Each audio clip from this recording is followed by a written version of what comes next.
What do you do when your own parents try to abduct your children? Do you trust a vigilant wife's instincts, or cling to blood ties and ignore obvious warning signs? When concern morphs into calculated intrusions, are you sharp enough to recognize it before it's too late? A family that seemed like a safe haven, but from within, those who shared your bloodline were secretly plotting to take over. When the truth is revealed, will you choose silence? Or pick up the phone and call 911 to stop your own parents? I'm Julian Vance, a Marine Corps officer. I had it all. Or at least, I'd convinced myself I did. A family, a career, a peaceful fortress built with Genevieve, my wife, and our 3 kids. This was my whole world. But even happiness couldn't stop that feeling of tension whenever my parents showed up. For my mother, Beatrice Lowell, family wasn't a growing entity. It was a territory. And my marriage to Genevieve, in her eyes, was an act of secession. She felt marginalized, her control usurped. My father, Arthur, quietly followed her like a shadow. Their insecurities quickly escalated into small intrusions. A piece of candy slipped to Thea, my daughter, right behind Genevieve's back. An expensive toy for the twins that we had previously refused. Everything was cloaked in advice for Genevieve-type remarks, but I saw it for what it was. Their way of testing boundaries, little by little. A few weeks prior, I started noticing Beatrice's questions. The kids' sleep habits, meal times, how they reacted when I was away on deployment. Genevieve found it odd. She told me, "Your mother has been asking a lot of questions lately, Julian. Sleep schedules, eating habits, how the kids react when we're not here. It's like she's gathering intelligence." At the time, I dismissed it. "She's just being caring," I said. But I heard the weakness in my own voice. Part of me knew Genevieve was right. But another part, the part of a son taught to always trust family, desperately clung to a harmonious image that didn't exist. Those were the first red flags, and I ignored them. Everything exploded on a Tuesday afternoon. Genevieve needed an impromptu babysitter. I called my mother. She flat out refused. "Your father and I are busy." Her voice was cold, with no other option. My wife called her parents, and they came immediately. When my mother found out, she said nothing. Her stony silence was more terrifying than any outburst. In her world, it was an unforgivable insult. We had proven we could exist without her. 2 days later, the phone rang. It was Mom. Her voice was alarmingly sweet. "Darling, this Saturday is your anniversary, isn't it? Let your father and I watch the children." I paused for a second, a wave of relief washing over me.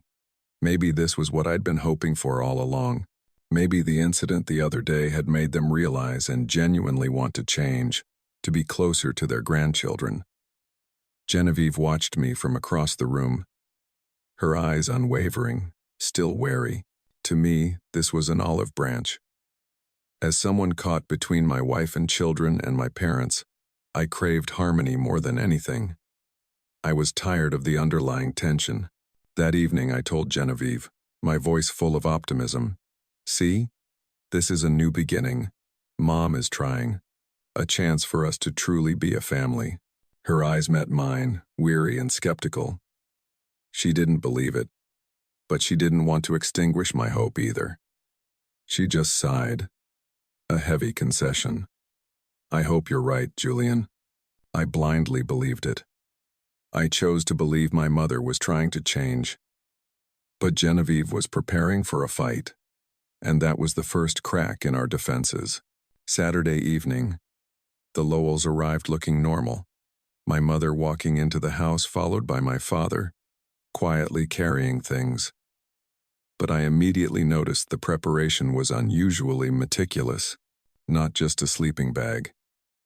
They carried bags of personal items, medications, even children's cough syrup bottles that we knew were unnecessary. I kept an eye on those bottles, a chill running down my spine. This was no longer a normal grandparent visit. My mother even brought a large wicker basket, filled with snacks and other items. "Just in case the children get hungry," she said, beaming. Genevieve didn't smile. As she was showing my mother where to put things, her gaze stopped. She picked up 2 bottles of children's cough syrup. "Strong stuff." "The children aren't coughing, Mom," Genevieve said, her voice the steady tone of a nurse assessing a situation, not a daughter-in-law.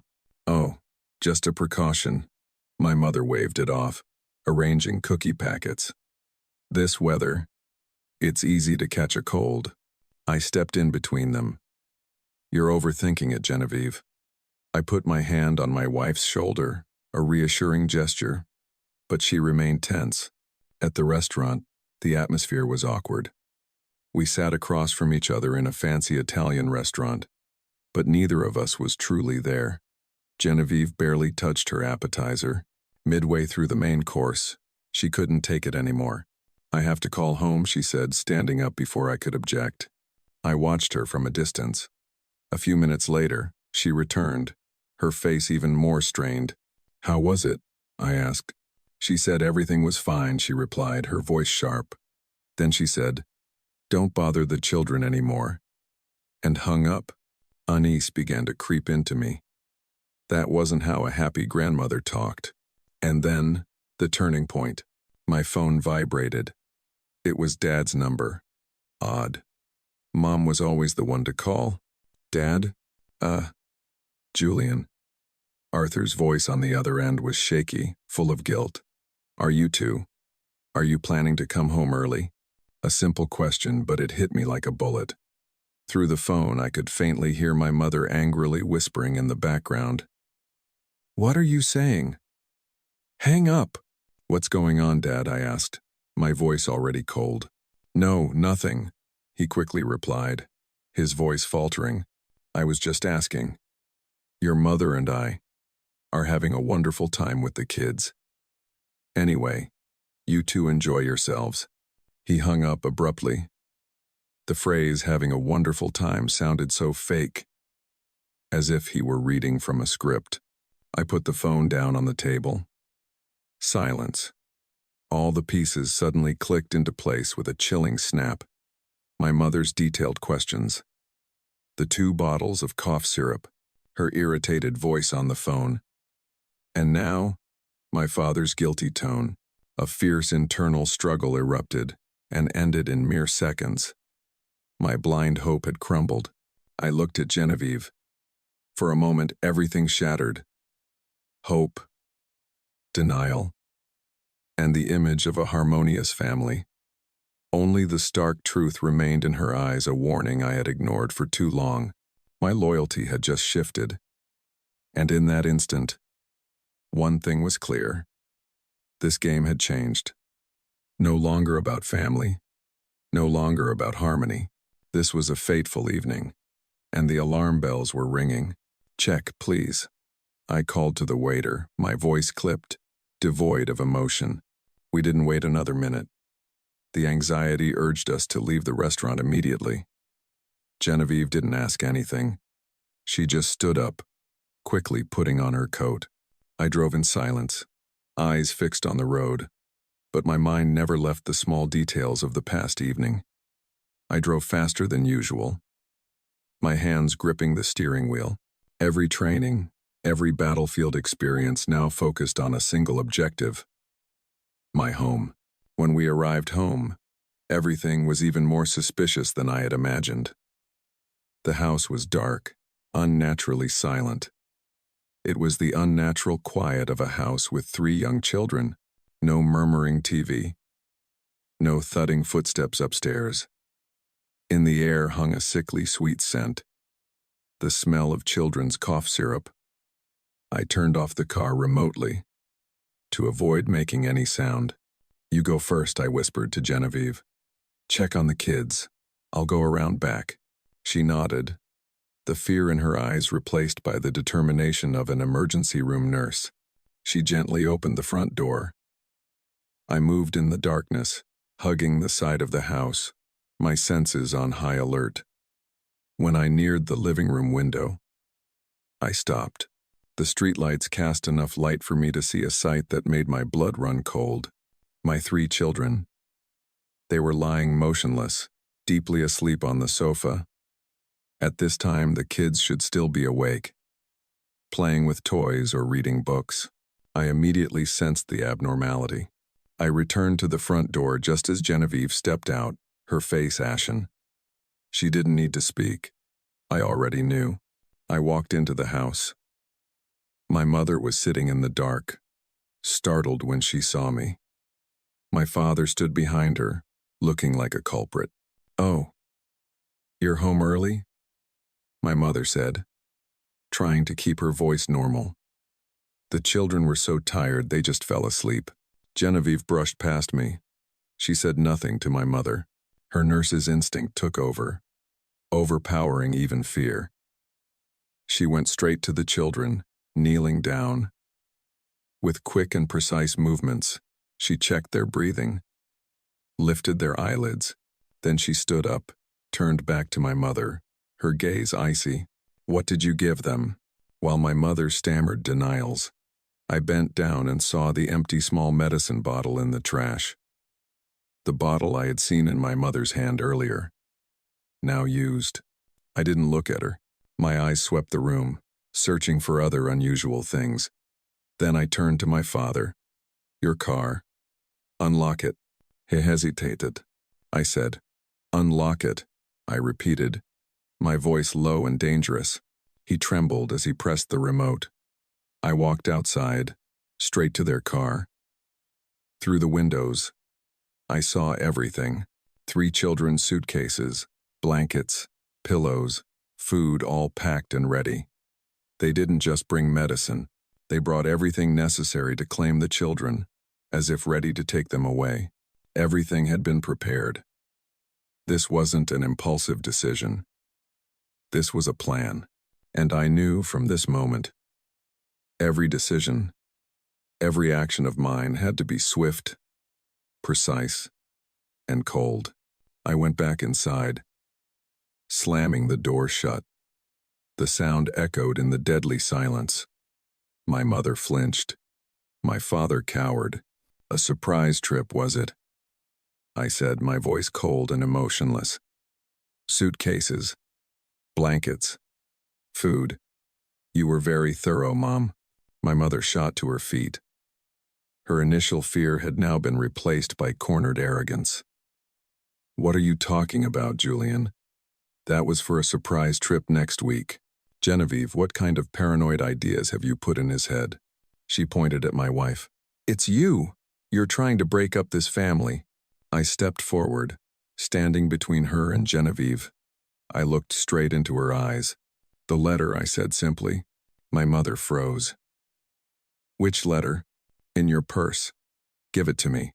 She clutched the bag to herself, her eyes wide with panic. "I don't know what you're talking about." "Fine," I said, pulling out my phone. "Then we'll let the police ask." I started dialing 911. Each number appeared on the screen. "Don't," my father screamed, his voice cracking. That's when my mother collapsed. She let go of her bag, and it fell to the floor with a dry thud. The entire plan, the arrogance, the lies, all dissolved. "I just wanted to spend time with them," she sobbed. "I just wanted to take them to the cabin, to let them know what a real family is like." Genevieve, who had been silent until then, finally spoke.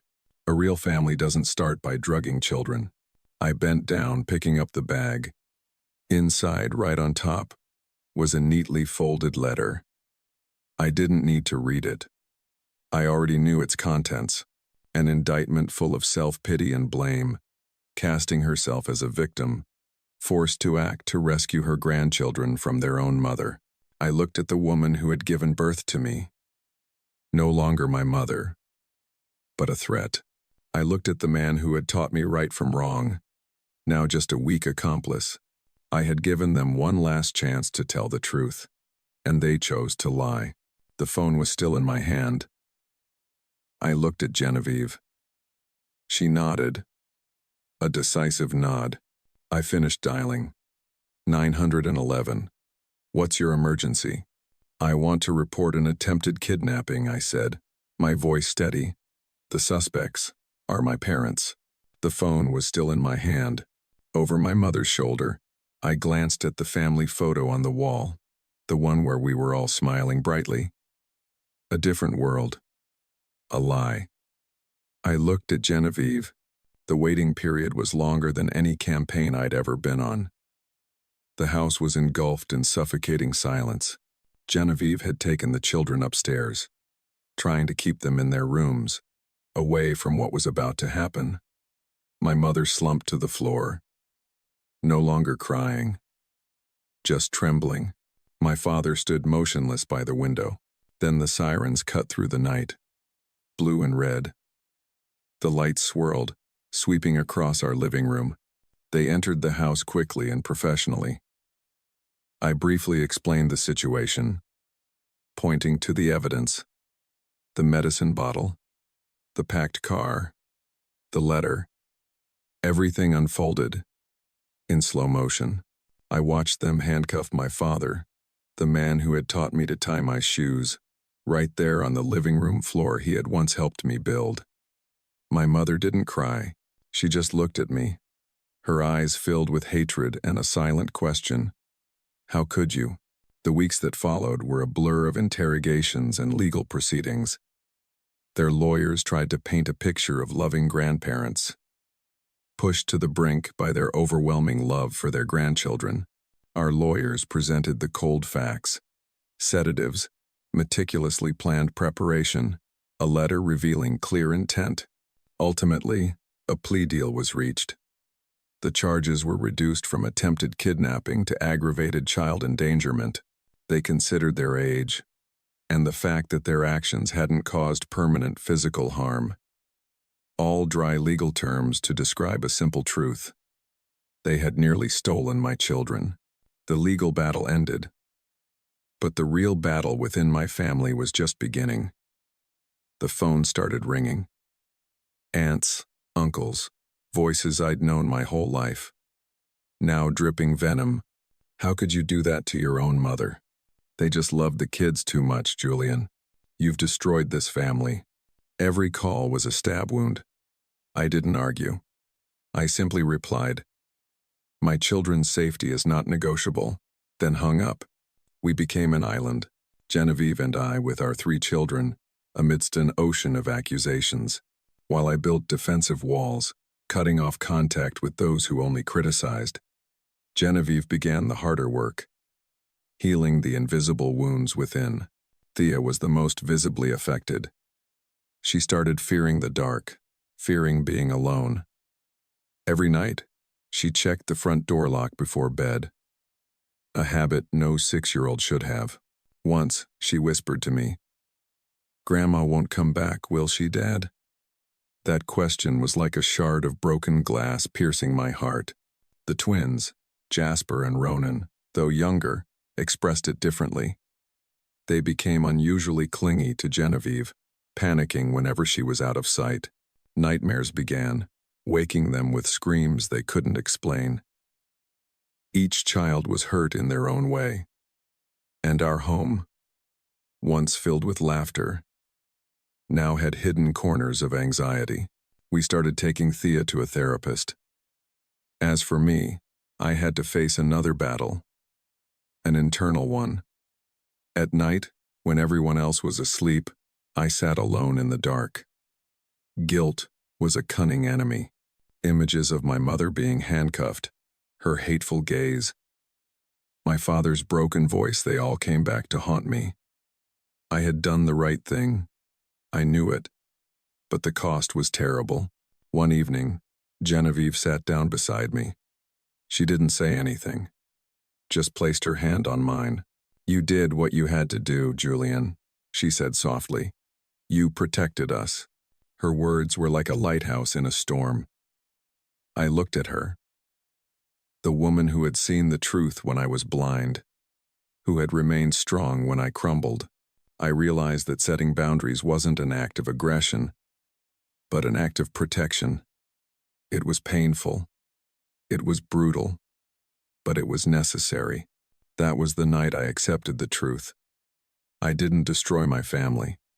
I was saving the family I had chosen. The final verdict came: probation and a permanent restraining order. No more calls, no more letters.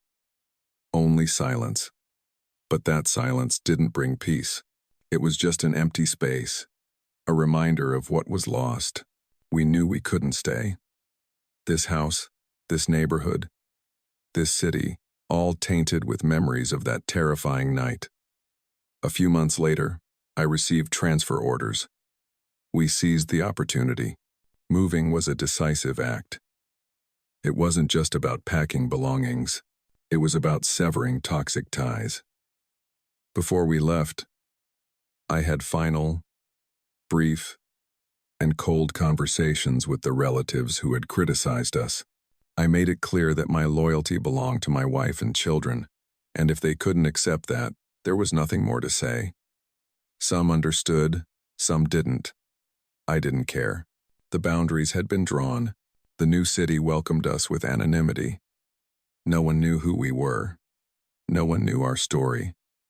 We started over, our new home slowly filled with laughter instead of anxiety.